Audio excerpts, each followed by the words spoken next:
Bismillahirrahmanirrahim.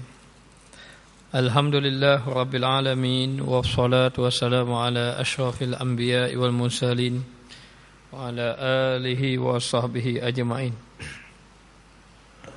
Subhanaka la ilma lana illa ma 'allamtana innaka antal alimul hakim. Rabbi shrah li sadri wa yassir li amri wa hlul 'uqdatam min lisani yafqahu qawli.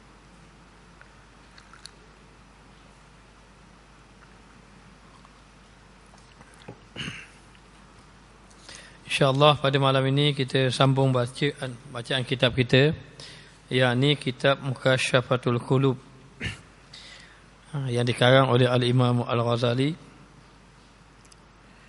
Yang sebelum pada ini kita membicarakan mengenai takut kepada Allah Subhanahu Wa Taala. Diceritakan bahawa orang yang takut kepada Allah sentiasa mereka menangis pada Allah Subhanahu Wa Taala sehingga matanya diharamkan daripada azab api neraka Allah Subhanahu Wa Taala. Jadi malam ini kita masuk bab yang ketiga, sabar dan redha kepada segala ujian Allah, yakni merelakan apa yang Allah uji padanya. Sesiapa yang ingin selamat daripada siksaan Allah Subhanahu Wa Taala, sebaliknya memperoleh pahala dan rahmat Allah Subhanahu Wa Taala serta dimasukkan di dalam syurga, maka hendaklah dia mengekang akan nafsunya. Maka hendaklah dia ini mengawal dirinya agar tidak mengikut hawa nafsu daripada syahwat dunia, daripada keinginan dunia. Maka siapa yang ingin masuk dalam syurga dan mendapat rahmat Allah Subhanahu Wa Taala, maka hendaklah dia mengekangkan nafsunya, yakni mengawal nafsunya daripada syahwat dunia, keinginan dunia. Dunia ini adalah perkara yang berkaitan dengan apa yang kita inginkan, yang terdiri daripada makanan itu dikira dunia. Maka jangan sabit makan menyebabkan kita lalai pada Allah. Seperti makan terlalu banyak, maka makan terlalu banyak menyebabkan tubuh menjadi berat. Makan terlalu banyak menyebabkan mata mengantuk. Maka mata mengantuk, tubuh berat, maka lemah ibadat. Maka makan itu termasuk dalam dunia lagi. Minuman juga termasuk dalam dunia.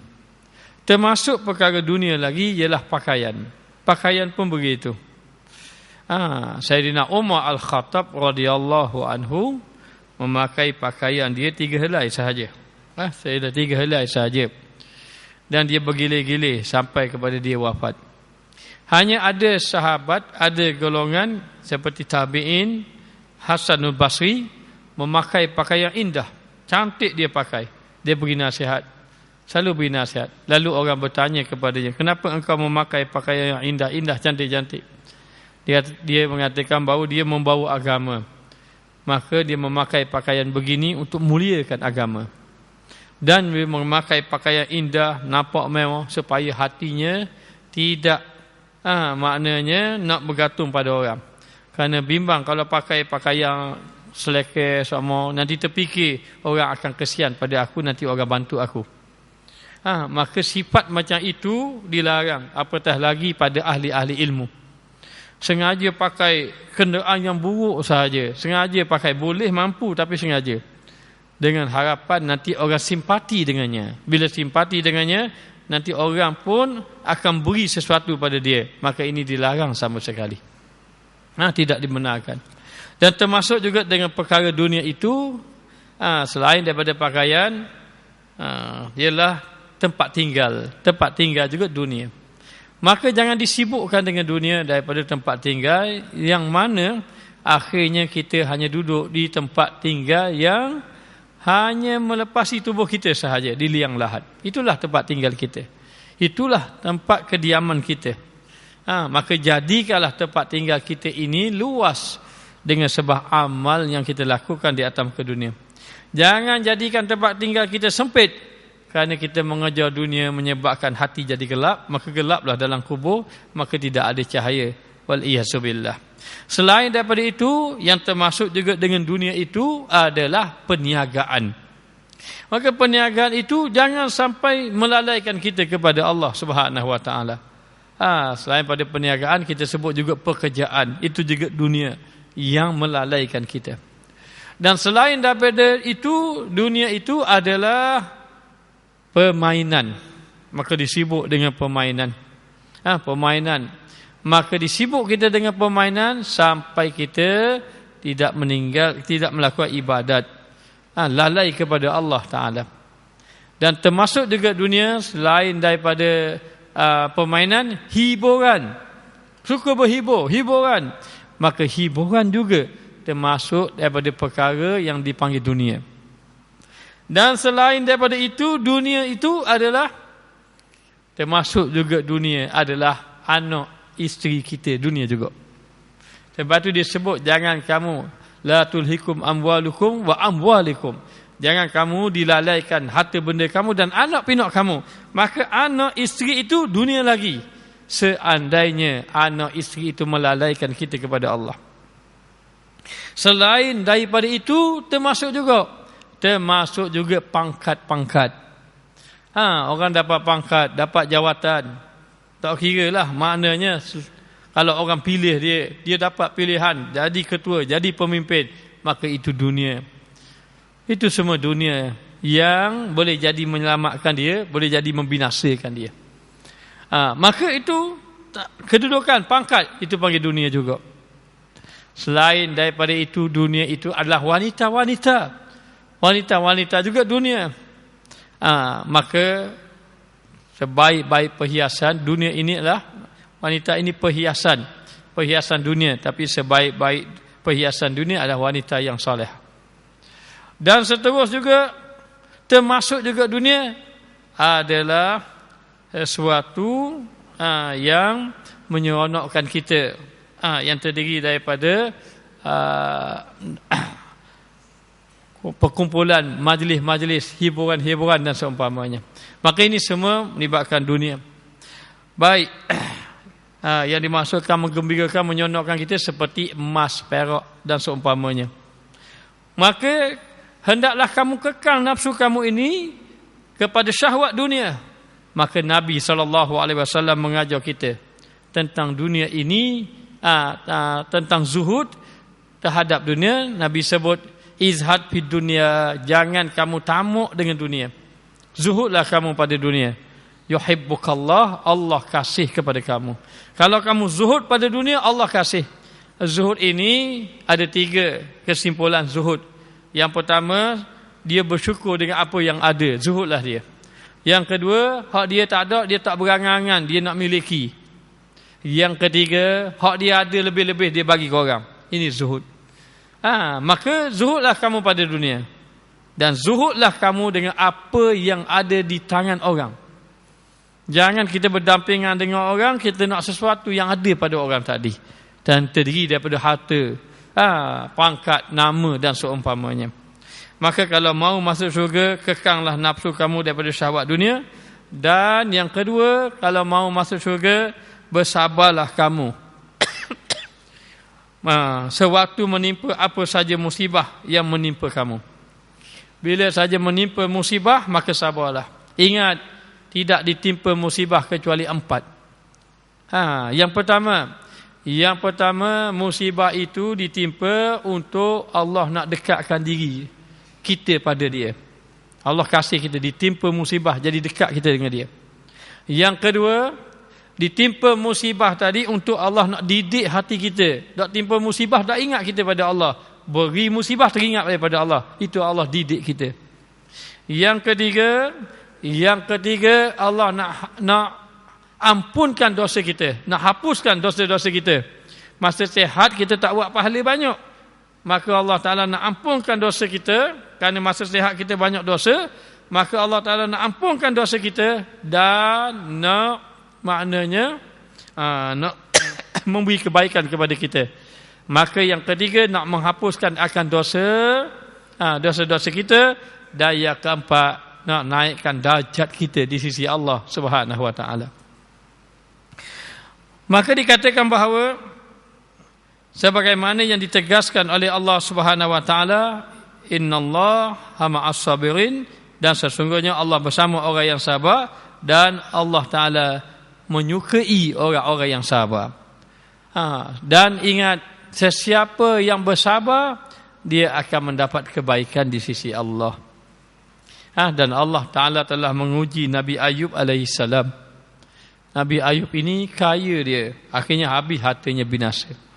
Nabi Ayub ini ada anak ramai, akhirnya Allah wafatkan anaknya. Nabi Ayub ini ada harta, Allah binasakan harta dia. Nabi Ayub ini ada isteri dia pun tinggalkan dia. Nabi Ayub ini ada pengikut dia lari daripada dia. Sedikit pun tak terjejah dia, tak pernah merungut pada Allah, kenapa buat begini-begini. Allah Ta'ala beri sihat dia, kemudian Allah Ta'ala uji dia, Allah Ta'ala beri sakit dia, dia tetap sabar.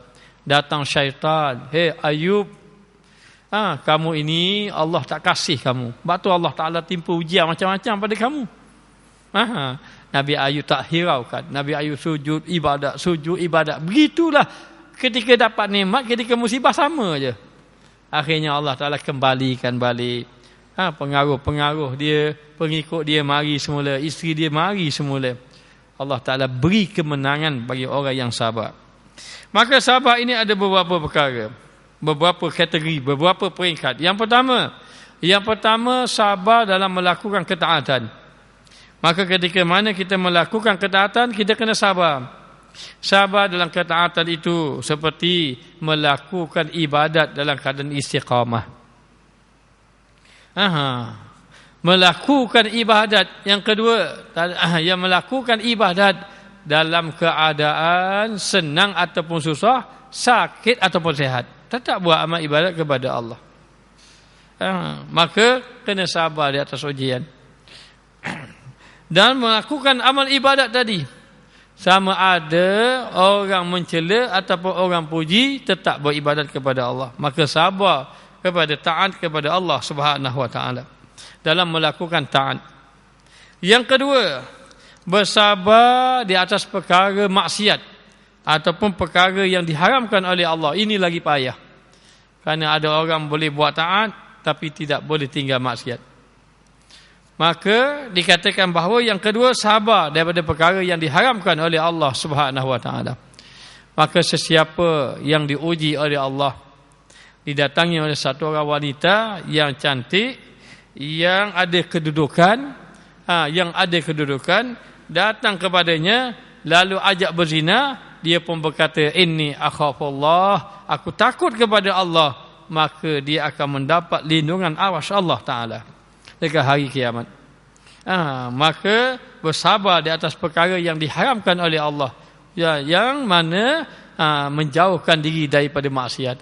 Ada satu orang lelaki yang saleh, beribadat tak hiraukan orang. Tiba-tiba datang wanita yang jahat, datang kepadanya ajak berzina dengannya. Maka dia pun berkata, aku boleh mengikuti kehendak kamu, tapi nanti sekejap, kalau aku berjaya menahannya, aku akan lakukan ikut kehendak kamu. Kalau tidak, aku tak akan buat. Apa dia buat? Dia ambil api, dia bakar ibu jari dia. Dia bakar ibu jari dia, menjerit kesakitan dia, jatuh pingsan dia. Wanita tadi terkejut, lalu lari, terus lari. Larilah wanita tadi. Wanita tadi lari. Wanita itu pergi berzina dengan lelaki lain. Sehingga wanita itu hamil. Bila wanita itu hamil, lalu ditanya, siapa yang buat kamu jadi macam ini? Tu lelaki yang soleh tu. Dia fitnah, itu lelaki yang soleh. Maka lelaki yang soleh itu ditangkap. Bila ditangkap saja, ketika nak menghukum tadi, ternyata orang melihat tak ibu jarinya hitam kecut ibu jarinya. Maka ditanya, kenapa ibu jarimu kamu jadi macam ni? Dia pun cerita. Bila dia cerita, ditanya pada wanita tadi mengaku, betul sungguh. Kalau gitu siapa yang menzinai kamu? Dia khabar, lelaki sekian-sekian ini. Maka selamatlah ia. Allah Ta'ala pelihara dia daripada melakukan perkara yang diharamkan oleh Allah. Ada satu orang sahabat namanya Syu'bah ibnu Mughirah. Beliau ini sahabat Nabi. Soleh orangnya, suka tolong fakir miskin. Di antara yang dia tolong orang fakir miskin yang ibu tunggal antaranya. Maka satu hari bila dia dapat duit, dapat harta dia pergi ke rumah ibu tunggal tadi. Ternyata biasanya dipanggil, maknanya dia tinggalkan barang, ibu tunggal akan ambil barang tadi. Dia akan tengok dari jauh. Begitulah. Tapi dia tinggalkan, ibu tunggal itu tidak ambil-ambil. Maka ternyata bahawa ibu tunggal itu sakit tadi nak bangun. Dan dia tengok dalam tu, dipanggilnya, dia pun tengok daripada luar, nampaklah ibu tunggal tadi terbaring. Bila terbaring saja, di sisinya ada anak lelaki. Maka bila tengok di sisi anak lelaki, maka dipanggil masuk, dia pun masuklah sebab ada anak lelaki. Angin pun tiup, tutup pintu gang. Maka bila tutup pintu tadi, maka ada orang-orang yang melihat itu, mulalah timbulkan fitnah. Beritahu kepada Sayyidina Umar Al-Khattab bahawa sahabat ini telah berzina. Dia masuk rumah, dia tutup pintu, dia duduk dengan ibu tunggal itu saja. Lalu dipanggillah ketiga-tiga tadi. Maka ketiga-tiga tadi sudah berpakat supaya saksi itu 3 orang. Berpakat. Maka Sayyidina Umar tanya, betul ke kamu? Ya betul. Saya melihat. Maknanya sebagaimana pedang masuk sarungnya. Begitu contohnya. Dia kata, dia tanya orang pertama mengaku. Dia tanya orang yang kedua pun kata begitu juga. Memang saya tengok. Maka Sayyidina Umar berdoa kepada Allah, ya Allah selamatkanlah sahabat Nabi ini. Maka Sayyidina Umar bertanya kali ketiga dengan nada yang agak marah sedikit. Orang ketiga mengaku doa. Akhirnya selamatlah dia. Selamatlah sahabat Nabi ini. Nak memberitahu bahawa bahaya perkara yang diharamkan ini, kena sabar ujian, jauhkan daripada perkara yang diharamkan oleh Allah. Yang ketiga, sabar sewaktu menerima musibah. Apabila ditimpa musibah, maka bila ditimpa musibah, yang pertama, melihat bahawa itu ujian daripada Allah. Biar hati kita tenang. Biar tengok, ini ujian daripada Allah. Yang kedua, bila ditimpa musibah, kena melihat bahawa di sebalik musibah itu Allah ingin memberi perkara yang lebih baik lagi. Ada hikmah di sebaliknya. Yang ketiga, menganggap itu baik kerana ianya datang daripada Allah. Asa antakrahu syai'an fa huwa khairul lakum. Sesuatu yang kamu tidak suka rupanya baik bagi kamu. Baik bagi kamu. Itu banyak berlaku. Ada orang dia berniaga. Dia berniaga, maju kedai dia. Bila maju, tuan dia ambil balik. Tuan dia kata nak berniaga sendiri. Maka dia pun bersedih. Allah ambil, tengah maju, ambil balik. Dia pergi berniaga kat lain, dia dapat untung lebih pada dulu lagi. Rupanya Allah nak memberi yang lebih baik daripada dia. Maka 3, sabar dengan taat Allah, sabar daripada maksiat, sabar daripada musibah. Maka dalam mentaati Allah Ta'ala, siapa yang sabar dalam melakukan taat kepada Allah, dia akan diberi darjat 300 darjat dalam syurga. Sabar dalam melakukan taat kepada Allah Ta'ala. Imam Ahmad Ibnu Hanbal, pemerintah ketika itu berpahaman Mu'tazilah. Maka menangkap Imam Ahmad Ibnu Hanbal, maka disebat dengan 8 sebatan. Maka disebat, katanya orang, satu sebatan itu kalau disebat pada gajah tumbang. Ditempa kepada Imam Ahmad Ibnu Hanbal. Maka Imam Ahmad Ibnu Hanbal disebat. Walaupun begitu, dengan kuat dia beramal ibadah, Allah Ta'ala beri kuat dia. Kerana 8 kali sebatan. Maka Imam Ahmad Ibnu Hanbal sakit sangat di belakang dia. Sakit. Maka Imam Ahmad menangis.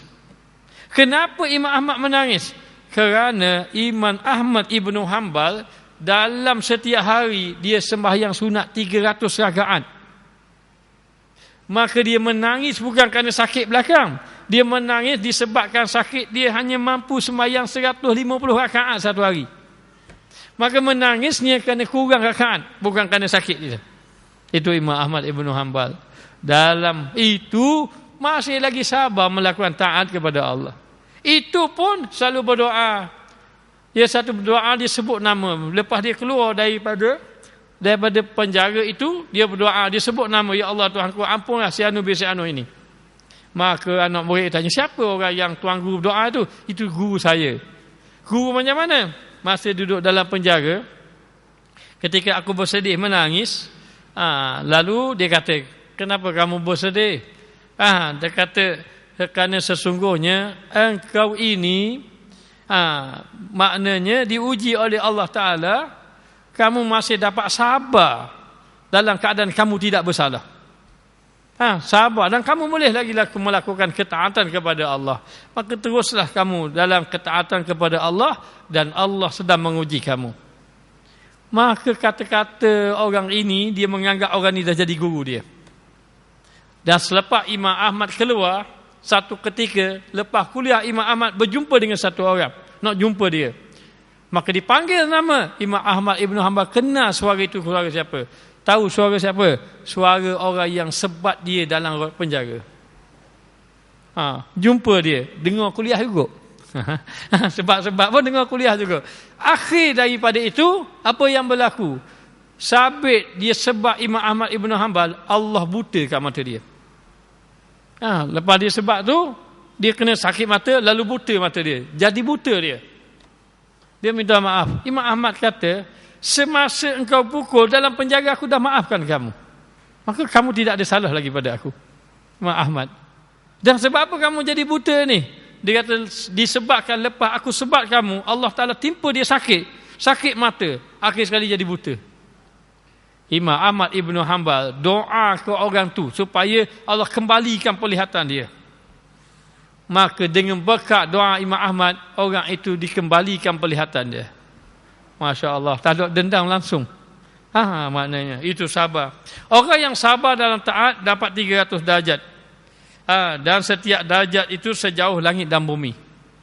Sesiapa yang bersabar di atas segala perkara yang diharamkan oleh Allah, kalau dia sabar di antara perkara yang diharamkan oleh Allah, dia akan dapat 600 darjat di sisi Allah dekat negeri akhirat. Kalau ketaatan 300, kalaulah dengan perkara yang diharamkan maksiat, 600 darjat di sisi Allah Subhanahu wa taala. Dan siapa yang sabar dekat musibah, disebabkan musibah, dia dapat 700 darjat di dalam syurga. Antara satu darjat dengan satu darjat melebihi langit dan bumi.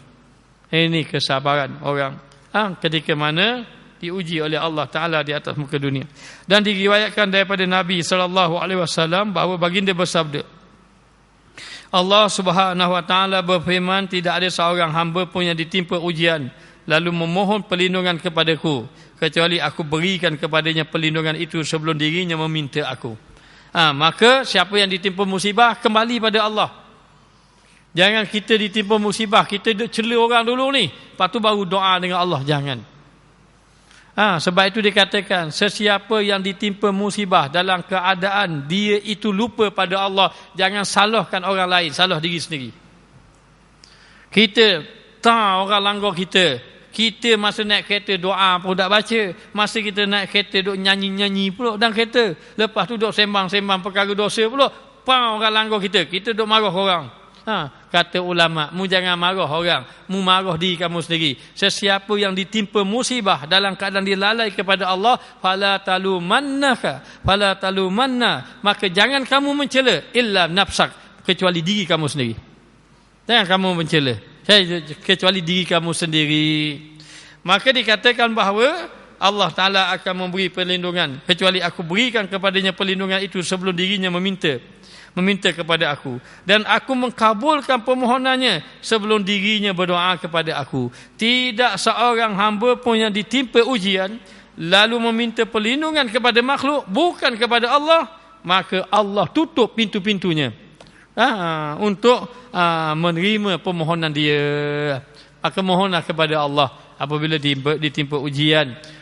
Maknanya bila kita sahaja ditimpa ujian musibah, kita banyak berdoa dengan Allah, banyak sembahyang, minta tolong dengan Allah dengan melalui sembahyang dan seumpamanya. Maka sesungguhnya Nabi Nuh alaihi salam itu dia ditelan oleh ikan. Tetapi Nabi Nuh itu katanya Allah, kalau tidak kerana Nabi Nuh itu orang yang banyak berzikir kepada Allah, nescaya ia duduk dalam perut ikan sampai kiamat. Tetapi oleh kerana kalau dia tidak banyak berzikir, tapi oleh kerana dia Nabi yang banyak berzikir pada Allah, maka Allah Ta'ala tolong dia.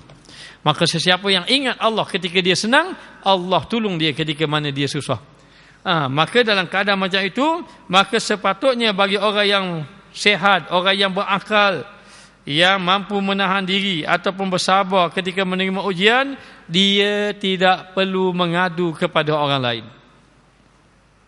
Dia tidak perlu mengadu pada orang lain, tapi mengadulah kepada Allah.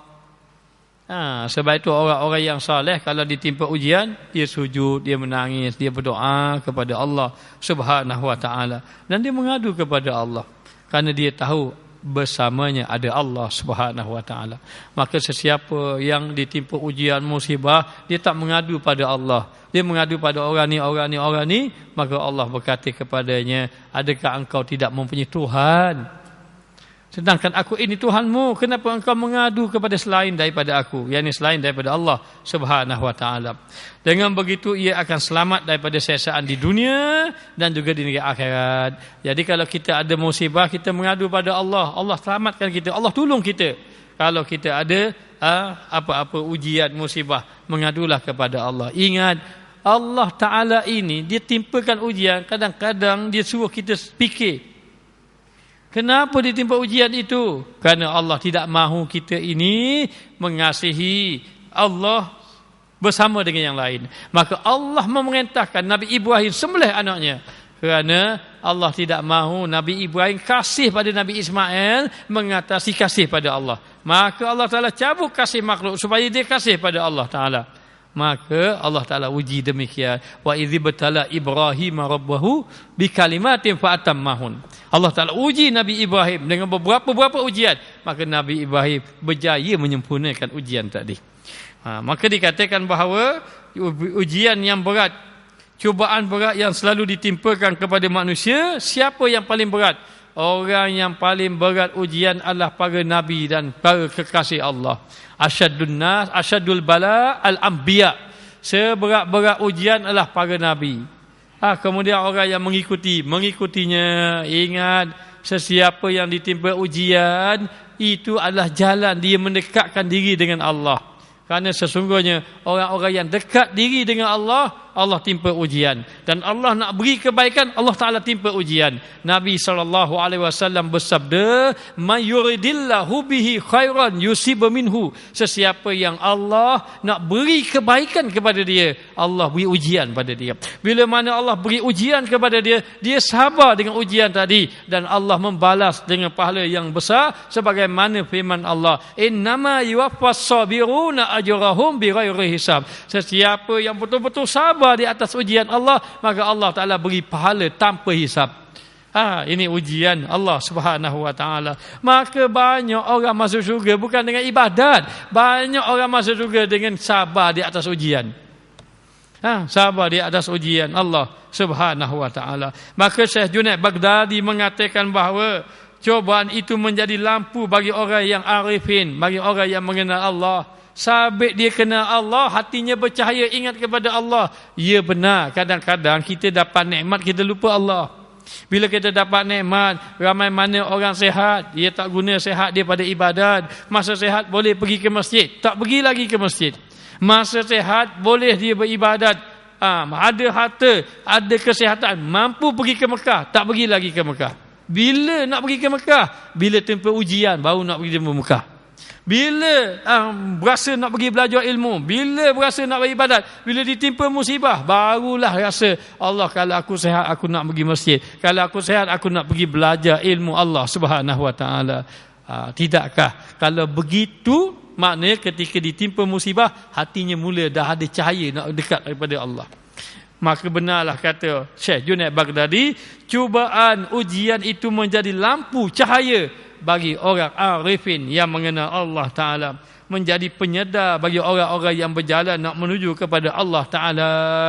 Maka ada satu orang wali Allah, dia ini tak ada anak, tiba-tiba dia dapat anak tu anak perempuan, lalu anak perempuan itu mati. Bila anak perempuan itu mati, dia kecewa dalam hidup dia, akhirnya dia mabuk-mabuk, lalu dia pun jatuh dalam mabuk tadi. Lalulah dia tertidur di tepi jalan. Dalam dia tidur di tepi jalan itu, dia bermimpi ada satu ular besar yang kejar dia tadi.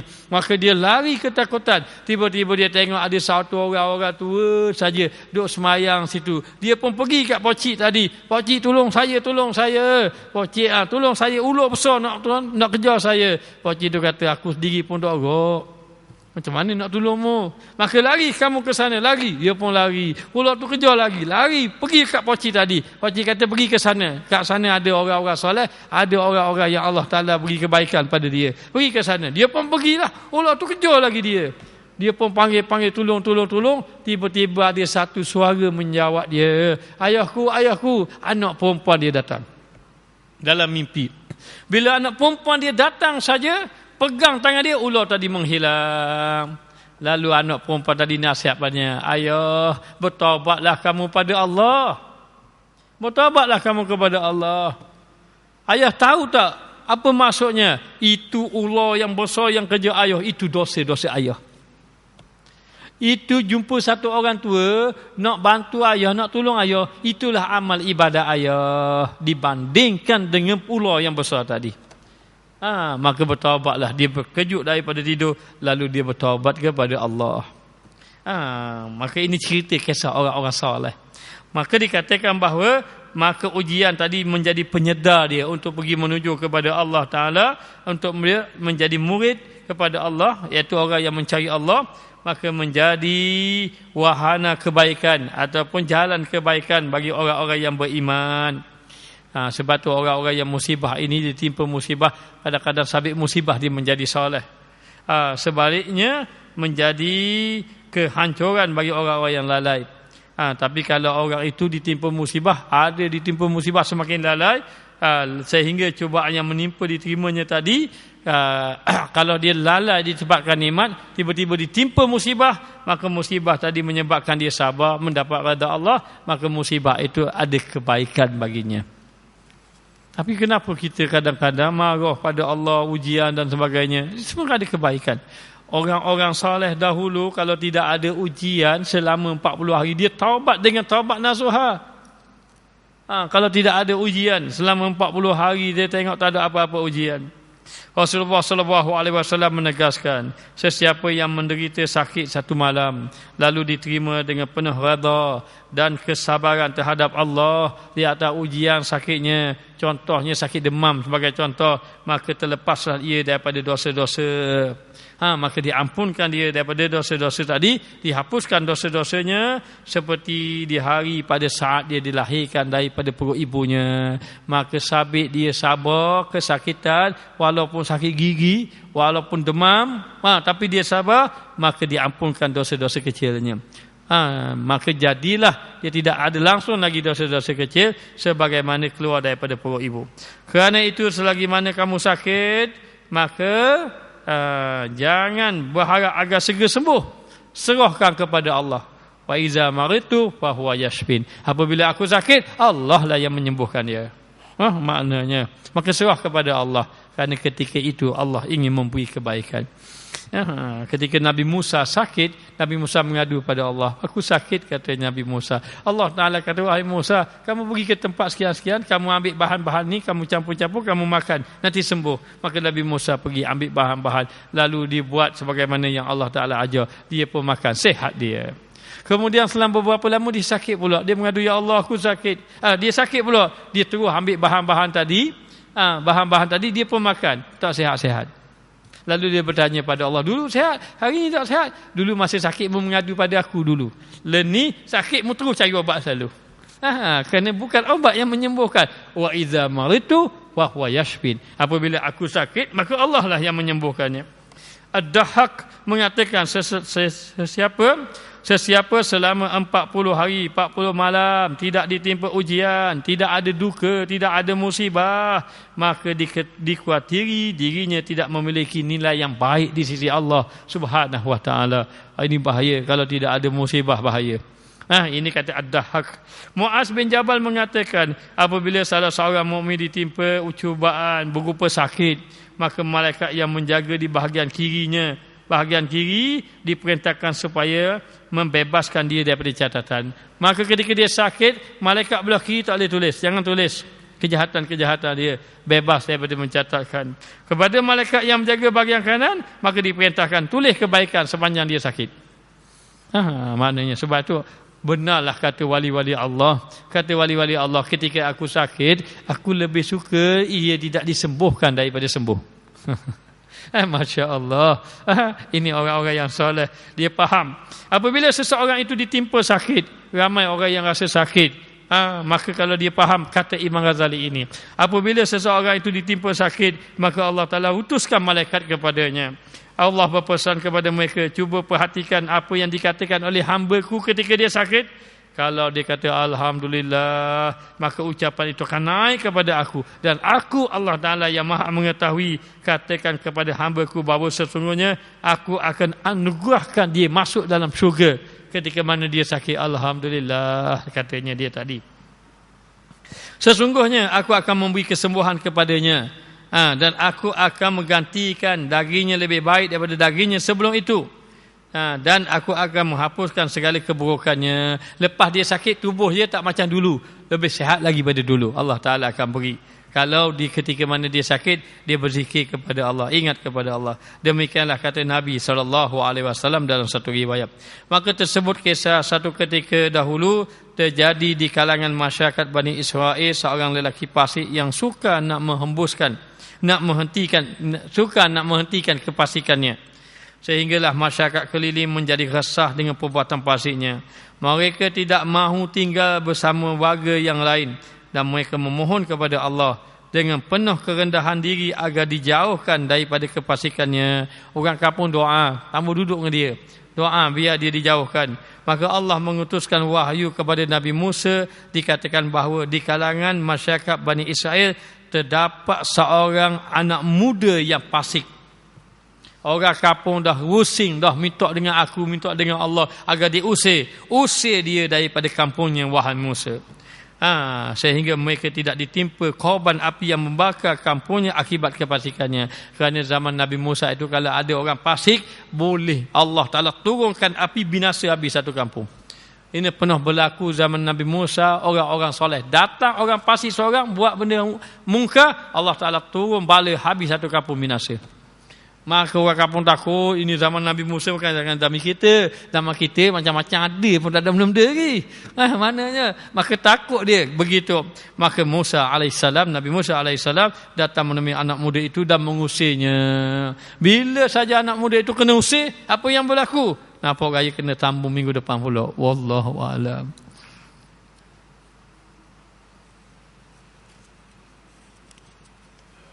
Bismillahirrahmanirrahim. Rabbana zalamna anfusana wa illam taghfir lana wa tarhamna lanakunanna minal khasirin. Wa sallallahu ala sayyidina Muhammad wa ala alihi wa sahbihi wa sallam. Walhamdulillahirabbil alamin.